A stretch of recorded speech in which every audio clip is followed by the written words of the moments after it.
But let's welcome on board our experts and find out how the day ahead is going to be. Tomorrow, remember, is the trading holiday. Lots can happen between today's close and then, of course, Friday morning when we assemble back for trading.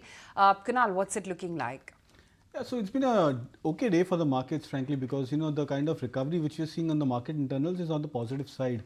In fact, from the intraday lows, when the Bank Nifty, I think at one point was down 500 points, and the Nifty just about closer to 150, 200 odd points, we've recovered quite well on a few large cap names. There's a theme which is emerging that the FMCG pack and the rally which we were discussing a couple of days back also, that now seems to be getting much more stronger. We've seen fresh additions of breakouts happening for the FMCG stocks. ITC's managed to come back into a breakout above that 410 mark. HUL has given a breakout above those levels. So I believe that the market would probably want to expect that we could get we could continue to be into this volatile range, but the tilt towards FMCG is making the sectoral stance a little bit better. Right, so that's the way going forward when you talk about the FMCG stance and FMCG and consumption plays. But Shibani, coming to you, yes, we had a lot. When you talk about the monetary policy, you had the 25 basis point rate cut coming in. The stance is now accommodative. Do you think now is the time to actually look towards domestic oriented sectors, given the fact that now you have a lot of thrust coming in for consumption as well? Yes, so absolutely. One, of course, there is uncertainty around what's happening on the tariff front, and our belief is that we've not heard the last of it. So this is possibly going to continue at least for some time. And in that sort of a context, until and unless we know what the final outcome is and therefore the final impact as such in terms of global growth and the various segments that are associated with these particular measures that will possibly get announced, it's better to look inwards and look at what's happening on the domestic front. So when you look at India's growth trajectory, while there have been some ups and downs, but typically Q3 GDP numbers have shown that we have more or less bottomed out and there is a slow and steady improvement.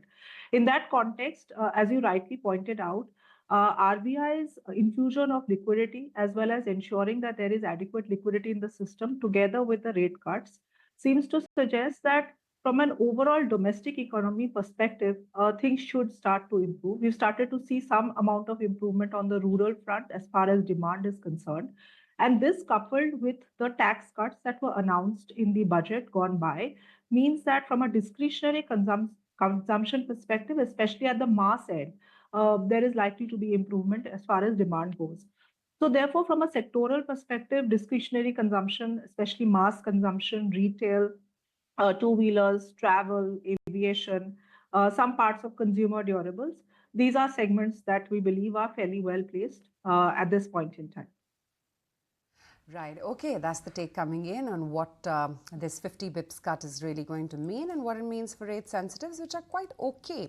But Kunal, what one can see is that there's a clear bifurcation between what private banking names are doing, and again, select few over there, like resilience from a Kotak, ICICI Bank, HDFC Bank to some degree. But look at SBI, that's down good 3%. Yeah, I think most of the PSU banking stocks, they are showing signs of weakness, and especially after the expectation with going with the RBI policy, there was a sense that maybe the PSU banking stocks could start to at least show signs of stability as well as slight outperformance. But that's not the case, and clearly with the weakness which is shown by SBI, I would believe that eventually it should trickle to the other PSU banking stocks. So the rally which started off, or the expectation of the big trend which started off for the PSU banking stocks, that seems to be fizzling out.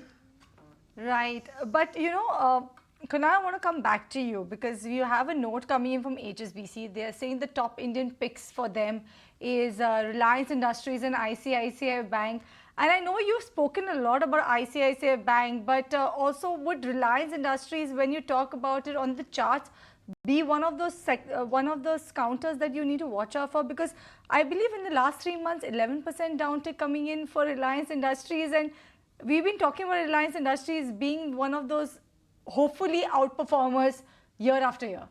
Yeah, so 30% down, Cheryl, from the previous, I think, lifetime highs or so, 1600 thereabouts was the lifetime high adjusted price for Reliance Industries. It came down to, I think, as much as 1100, 1150 kind of a range. And so after 30% kind of a correction, it's bound to be that at some point of time the stock would look attractive. But the point is that Reliance is missing the strong correlative factor with respect to the Nifty. Earlier we used to see that when Reliance used to participate, it generally had a direct impact on the index. And on days when the index moved up higher, we actually saw Reliance Industries managing to be one of the stronger stocks in that sense. But in the last 2-3 months or so, we've seen a lot of disconnect happening for Reliance Industries. Even when the stock was breaking down lower, there was a point when the index was stabilizing, and now with the index showing some signs of recovery or rally, the stock is into its own sense of correction. So I think the disconnect is where it causes some concern for short-term traders. Levels wise, I would look out for 1200 as a breakout for Reliance Industries. If that happens over the next couple of days, that could be an interesting trigger.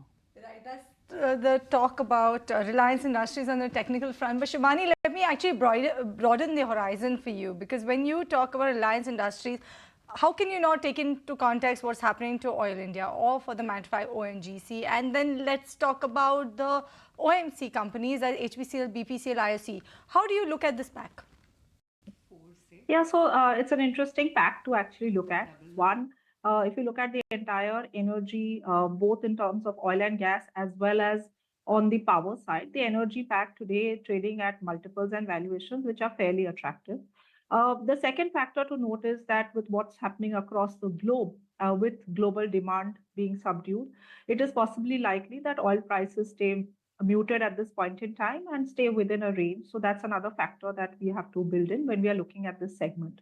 Now, within the space, if you ask on the energy and the oil plays, the OMCs at this point in time appear to be better placed. One, if you look at their marketing margins, given the fact that oil prices have come off, even with the excise duty hikes, marketing margins appear to be fairly well placed at this point in time. That will possibly offset some of the impact on the refining side as well as inventory losses. And here again, valuations are fairly reasonable in this current context. Apart from the oil and gas space, as I mentioned, if you're looking at the overall energy basket, power is a space that we are also fairly positive on.